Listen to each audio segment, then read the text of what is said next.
2025년 봄, 전 세계 투자자들은 하나의 공포에 사로잡혔습니다. 달러가 무너진다. 미국의 적자와 부채가 결국 달러를 집어삼킬 것이라는 공포. 월가의 애널리스트들, 헤지펀드 매니저들, 경제학자들이 한 목소리로 외쳤습니다. 그 한가운데 단 한 명이 반대 방향을 가리켰습니다. 캐시 우드, ARK 인베스트의 창업자. 그녀는 조용하지만 단호하게 말했습니다. 달러는 오릅니다. 캐시 우드가 주목한 첫 번째 숫자는 미국의 재정 적자였습니다. 모두가 이 숫자를 달러 폭락의 근거로 들었습니다. 그런데 그녀는 정반대의 신호를 읽어냈습니다. 적자가 줄고 있었습니다. GDP 대비 마이너스 5.2%. 방향은 개선 중이었습니다. 이유는 뜻밖의 곳에 있었습니다.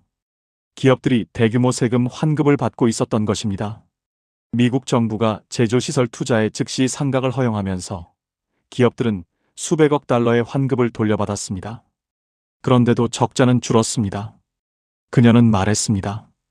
경제가 헤드라인보다 훨씬 강하다는 신호입니다. 달러 폭락론의 근거는 단순했습니다. 적자가 크니 달러가 약해진다. 그런데 캐시 우드는 다른 방정식을 들고 나왔습니다. 미국의 감세와 규제 완화가 투자 자본 수익률을 끌어올린다. 수익률이 오르면 전 세계 자본이 미국으로 몰린다. 자본이 몰리면 달러는 강해진다. 그녀의 달러 전망은 당시 98선에 머물던 달러 인덱스가 103까지 오를 것이라는 것이었습니다. 시장의 합의와 정면으로 충돌하는 예측이었습니다. 하지만 그녀는 흔들리지 않았습니다. 두 번째 반란은 인플레이션이었습니다. 뉴스는 연일 물가 상승을 외쳤습니다.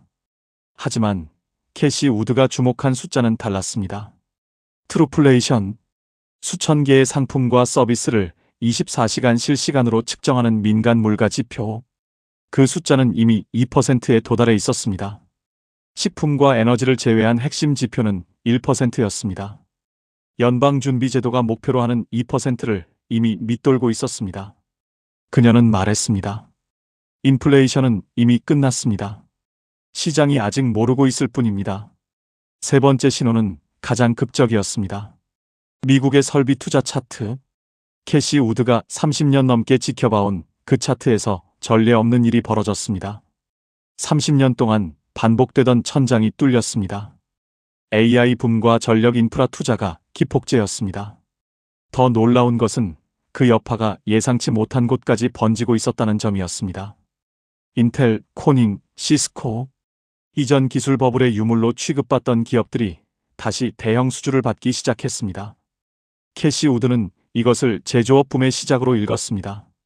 그러나 모든 것이 장밋빛은 아니었습니다. 캐시 우드는 불편한 현실도 직시했습니다.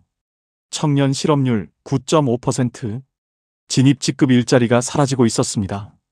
AI가 주니어 개발자의 업무를 흡수하고 기업들은 신규 채용 대신 기존 직원들의 근무 시간을 늘렸습니다. 소비자 심리 지수는 역대 최저 수준. 자동차 연체율은 2008년 금융위기 수준에 근접했습니다. 그녀는 이 모든 것을 롤링 리세션, 즉 경기 침체가 업종별로 돌아가며 찾아온 결과로 해석했습니다. 그리고 그 국면이 이제 끝나가고 있다고 봤습니다. 캐시 우드가 주목한 마지막 변수는 날짜였습니다. 2026년 7월 4일, 미국 독립 250주년. 그녀는 이 시점을 하나의 심리적 촉매로 봤습니다. 행정부가 그 전까지 가시적인 성과를 만들기 위해 총력을 기울일 것이라는 판단이었습니다. 유가 하락, 금리 안정, 크립토 규제 명확화. 이 세 가지가 맞아떨어지면 소비자 심리는 계단식으로 반등할 수 있다고 그녀는 내다봤습니다. 캐시 우드는 틀린 적이 많습니다. 2021년 테슬라 예측, 2022년 폭락장에서의 판단 실수. 그녀를 향한 비판은 언제나 날카롭습니다. 하지만 그녀가 반복해서 증명해온 것도 있습니다. 군중과 반대 방향을 볼 때 가장 큰 기회가 숨어 있다는 것. 모두가 달러 폭락을 외칠 때 그녀는 차트를 펼쳐 조용히 말했습니다. 데이터는 반대를 가리키고 있다고. 그 말이 맞는지 틀린지는 이제 시장이 답할 차례입니다.